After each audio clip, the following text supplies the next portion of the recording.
За сайн байцгаана уу. Шинэ 7 хоногийн шинэ өдрийн мэнд хүргье. За өнөөдөр 9 сарын 22. Тэгээ бичлэг хийгээгүй бас нэлээд удацсан да. За энэ хугацаанд ер нь санхүүгийн зах зээл дээр юу болвоо гэж. За сонирхолтой байсан зүйл нь юу вэ гэхээр Америкийн ажлын байрны өөрчлөлт нэлээд сонирхолт татаж үүнтэй холбоотойгоор бол Дональд Трамп нэлээд хэд хэдэн шийдвэрүүдийг гаргалаа.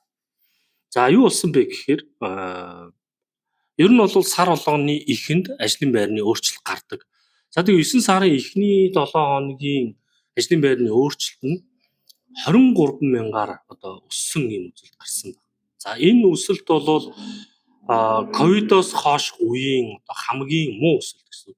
Ер нь яг энгийн үед бол өсөлт нь нэг 100 мянгаас 200 макс та 300 мянган хүний ажлын байр бол нэмэгддэг ийм үзүүлэлттэй байсан. Гэтэл энэ нь 23 мянга болж буурсан юм үзүүлэлт гарсан байна. За хэд хэдэн шалтгаан байж байгаа. За мэдээж хамгийн том шалтгаан бол Америкийн нэгдсэн улс бусад улсуудад хийж буй тарифын дайн нь ажлын байрны өсөлтийг бол нэгдэж удаашруулсан. Тарифтай холбоотойгоор асуудал гаднаас орж ирэх бүтээгдэхүүн болон түүхийд бол буурсан. Ингээд яг түүхийд буурснаасаа болоод худалдан авалтуудын өртөг өссөн. Дээрээс нь үйлдвэрлэл явуулж байгаа компаниудын үйлдвэрлэл бол буурах энэ хандлагууд бол зах зээл дээр нөлөөлсөн байж. За үүний дараа Дональд Трамп юу хэлсэн бэ гэхээр ажлын байрны өөрчлөлтийг бол зөв гаргаж өгч чадахгүй байна гэдэг статистикийн газрын даргыг бол сольж зах зээл дээр бол уналтыг үзүүлж ирсэн. Дараагийн шахалт бол холбооны нөөцийн сангийн тэргүүн Жереми Паулыг бол ажиллаж чадахгүй байна, ажлаа өг та бодлого хүүгээ бууруулаа гэдэг шахалт үзүүлсэн. За үүнтэй холбоотойгоор за ер нь улс төрийн нөлөө орсон оргууг бид нар мэдэхгүй. Гэхдээ өнгөрсөн 7 хоногт Америкийн нэгдсэн улсын бодлогын хүү 4.5-аас 425 болж буурсан юм үзүүлэлт гарсан байж байгаа. За тэгээд үүнтэй холбоотойгоор бас нэг үзүүлэлт хийсэн нь юу гэхээр Америкийн нэгдсэн улсад хууль бусаар амьдарч ажил хийж буй нөхдүүдийг улсаасаа хөөх. За энэ дээр нэлээд том анхаарал татаадсан Hyundai гэдэг компани шалгалт хийхэд 300 хууль бусаар 300 гаруй ажлын хууль бусаар ажиллаж исэн хүн гарсан. Үүнээс нь 300 нь бол өмнө солонгос иргэд байсан гэж үзээд нутаг буцаасан. За үүнийхөө шалтгаан бол мэдээж өөрсдийнхөө иргэдийг ажлын байран дээр байлгахын тулд хийж буй гол ажил байсан гэж. За тэгвэл өнгөрсөн 7 хоногийн 5 дахь өдөр 9 сарын 19-ний өдөр Дональд Трамп нэг шийдвэр гаргасан нь за Америкийн нэгдсэн улсад бол H1B гэдэг энэ виз байж идэг өргөдөл. За энэ юу вэ гэхээр оюуны өндөр чадамжтай, тусгай мэрэгжилтэй, бакалавр болон түүнээс дээш зэрэгтэй англи хэлний өндөр чадамжтай ярьдаг энэ хүмүүсийг олгодог визний төрөл гэж байгаа. За энэ визний хувьд бол 1990 онд бол Америкийн цагаачлалын тухай хуулийн шинжилгээр гарч ирсэн ийм төрөл юм байгаа юм байна. За тусгай мэдлэг өндөр боловсрол шаарддаг мэрэгжилдээр гадны мэрэгжилд авчрах зорилготой ийм юм гэсэн. Тэгээ бид нар Америкийг боссон шалтгааныг бол мэдэн штэ тийм үү. Европын бусад улсуудаас өндөр боловсролтой хүмүүсийг Америкт иргэншил олгож тэдний оюуны өмчийг ашиглаж бол өнөөдрийн Америкийг бий болгосон. Тэгвэл энийг албан ёсоор хуулиар 1990 онд бол цаашлан шинжилсэн хуулиар энэ визний төрлийг бол гаргаж ирсэн байж байгаа. За хугацааны хувьд бол 3 жил сум. Дээрэс нь нэмэлт өргөдөл өгөх юм бол дахиад 3 жил. Нийтдээ бол 6 жил бол ажиллах энэ боломжийг бол олгодог.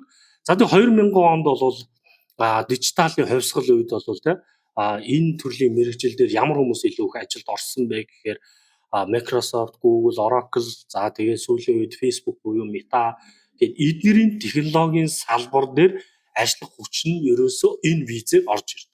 За энэ визэн дээр одоо үгдээ Монголд Америкийн нэгдсэн улсын нөгөө ногоон картны юу гэж яддаг шүү дээ, тэрнтэй ижил биш. За энэ визийг өргөдлийг нэгсэндээ одоо юу гэдэг Microsoft ч юм уу, Google ч юм уу, Apple ч юм уу эдгээр компаниуд хүсэлт илгээгээд тэрнийхэн дагуу нь бол өөр улсуудын иргэд энд бол хүсэлтээ илгээдэг ийм юу яснаас ш зүгээр хувь хүн өөрөө хүсэлт илгээгээ шууд Америк руу очичдаг. Ийм юм байж байгаа. За тэгэхээр энэ визний зөвшөөрөл дээр сая 5 дахь өдөр Дональд Трамп хэрэг тухайн компани ажилтан энэ H1B гэдэг зэрэглэлээр ажилтан авчрах ч болвол жилийнх нь $100,000 такс төлөө гэдэг ийм журам гаргаж ирсэн байж. Ингэснээсээ улбаалаад юу вэ гэхээр дунд болон дундаас доош одоо юу гэдэг нь компаниуд гаднаас юу авчрах, ажилтаа авчрах ямарч боломжгүй болж юм гэж хуурж байгаа. Зөвхөн том компаниуд л санхүүгийн боломжтой. Тэгээ энэ компаниуд бол гаднаас ажилтаа авахын боломжийг олгож өгч байгаа. За тэгвэл энд ер нь яг ямар улсууд бэдэн бэ гэдгийг хэдүүлээ сонирхоод үзье л та. За ер нь бол H1B зэрэгэлд бол энэтхэг бол баг нийт ажлын байрных нь одоо энэ визний 73% бол эзэлдэг. За хятад 12% эзэлдэг. Энэ хоёр нийлээд баг нэг 80 гаруй хувийг бол дангаараа эзэлдэг. За бусад улсууд бол нэг 13-4% нь эзэлдэг ийм үзүүлэлт хийж байгаа. Жилдээ ер нь бол конгрессор тогтооно 65,000, за нэмэлтээр бол 20,000, 85,000-ыг бол хүсэлт илгээдэг. За тэгээ яг энэ визэн дээр бол ингэдэг юм байгаа юм л та. Шинээр хүсэж байгаа хүмүүсийн тоо эсвэл бол яг өмнө 3 жил ажилласан дахиад 3 жил ажиллах хүсэлт дээрэс нь оюутан бол сураад тийм үү F1 гэдэг баха оюутны виз чинь төгсөөд тухайн мэрэгжлээрээ тийм үү. За энэ мэрэгжилд өгөхөр IT-ийн чиглэлийг орж ийн, дотоод сүлжээ орж ийн, санхүүгийн шинжээч, аналист, за дээрэс нь хэмэл оюухын хөгжүүлэх гэсэн эдгээр мэрэгчлүүд бол орж иж.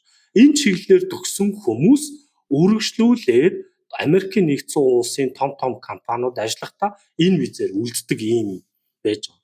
За ингээд статистик үзүүлэлтийг хараад үзэхээр жилдээ 400,000-аас 500,000 хүн гаднаас тийм үү. Америкт одоо яг энэ визээр ажиллаж хөдөлмөрлөж орлого олж энийг ар гэртээ зарцуулдаг. За энэ хүмүүсийн ихэнх хувь нь бол энэтхэг улс. Тэгээ энэтхэгийн одоо энэ технологийн салбарын орлого олдог ингээ бүтцийг аваад үзвэл нийтдээ нэг $283 тэрбум орлого олдог гэдэг статистик байдаг. Үүнийх нь 50 гаруй хувь нь Америкийн нэгдсэн улсаас ордог. Тэгэхээр энэ визний тусгай зөвшөөрөл дээр тийм үү ирж ажиллаж байгаа хүн дээр цэвэр энэтхэг улсыг бол бойтгосон гэдэг энэ асуудал харагдаж байгаа. За энийг бол юу гэдэг нь зүгээр ингээд наагаад үзэх юм бол юутай холбоотой вөхөр Орос Украины дайн дээр санхүүжуулагч хийсэн гэдгээр энэтхэг улсд бол 50% тариф тавьсан байж байгаа тийм үү. Тэгээ энийгээ цуслах нөхцөл нь мэдээж Оросоос нефть авах болцохоо гэдэг нөхцөл дээр модыг зөвшөөрөөгүйгээр эсэргээр Америкийн нэгдсэн улстай бид нар заавал энэ те гадаад худалдааг ингэж хийж байгаа өөр улсуудад төвлөрүүлжүүлнэ гэдэг шахан хамтын нийлэмдэр очисон юм болсон. За тэгвэл Америкийн дараагийн сурприз нь ерөөхдөө энэтхэг улсаас Америкийн нэгдсэн улсад ажиллах энэ ажлын байрыг бол ерөөхдөө бараг канселдж байгаа ийм зүйл болж байна. За энээс болоод юу болсон бэ гэж те. За хэдүүлээ энэ маркетинг харъя л да. За 5 дахь өдөр үндсэндээ алтны зах зээл харж байна. $3,648 байсан. Гэтэл 5 дахь өдөр болон өнөөдрийн нэгд өдрийн байдлаар $3,717 хүртэл өсөлт үзүүлсэн. За энийг одоо юу гэдэг евро USD, фунт USD-тэй ингээ харьцуулаад үзэх юм бол евро USD, фунт USD унаад алт өссөн. Нэгсэндөө доллар алт 2 өсөж байна. Тэгэхээр хөрөнгө оруулагч нар юу гэж үзэж байна гэхээр Дональд Трампын $100,000 такс тавьсан энэхүү процесс нь санхүүгийн зах зээл дээр сөрөг нөлөөг авчирнаа. Яагаад гэвэл өнөөдрийн Америкийн технологийн салбарууд ажлын хүсний хомсдолд орцсон байгаа. Энэ хомсдлыг нөхдөг нь энэ энэтхэгийн технологийн салбараар ажилдаг хөдөлмөрлөдөг энэ хүмүүсээр нөхдөг байсан. Энийг канселдсан Америкийн компанид бол ажлын хүсний хомсдолд орно гэдэг зүйл гэж. Дональд Трампын нөгөө талаас энийг хийсэн нь юу вэ гэхээр энэ асуудлаас 2008 онд гарч ирсэн асуудал. Юу вэ гэхээр H1B гэдэг юун дээр энэ дээр хориг тавих ёстой гэдэг зүйлийг Америкийн одоо ажил иргэд бол тавьж ирсэн. Шагаад тэгэхээр 2008 оны эдийн засгийн хямралаар Америкийн иргэд ажилгүй болсон. Гэтэл эдгэрийн ажлын байрыг бол энэ визээр ирсэн хүмүүс яаж юм гэсэн үг. Булаач нь тэгэхээр энийг багасгаа гэдэг энэ нөхцөлийг бол тавьсан. Тэгвэл Дональд Трампын тавьсан нөхцөл нь мэдээж ажлын байртай холбоотойгоор Америкийн иргэд ажилд орж чадахгүй байхад ажлын байр ийм багаар нэмэгдэж байхад яахаараа бид нар гадаад улсуудын иргэдийг эдгэрийн ажлын байрыг булаалгаж ажиллах ёстой юм бэ гэдэг энэ нөхцлөөр тавьсан байх магадлал өндөр байгаа. Уул нь нөгөө талдаа энэ зорилго нь юу гэхээр гадаадын ядуу буураа иргэдийн тархийг ашиглаж Америкийн технологийн хөгжлийг дараагийн түвшинд авчрах ёстой гэдэг эерэг зорилго байдаг. Тэгэхээр технологийн салбар өсөх үү, эсвэл бол Америкийн иргэдийн ажлын байртай болох уу гэдэг энэ хоёр талын өнцгөөс болоод энэ маргаантай асуудал болоод за ямар ч байсан хөрөнгө оруулагч нар энэ дээр хариу үйлдэл үзүүлж байгаа нь Америкийн эдийн засаг таагүй үйл явдал гэж үзээд яг алтруу хөрөнгө оруулалт хийсэн ийм процесс бол болсон байна. За тэгээд дараагийн бид нар энэ дугаарыг бол нэг ер нь нэг юм удаан хугацаар таслахгүйгээр хүргэн бид нар сая нүүл судал хийгээд одоо ингээд жоохон хугацаа алдсан. За тэгээд үргэлжлүүлж дахиж энэ миний бичлэгийг үзэхээр хүсвэл бол сав хийгээрэй.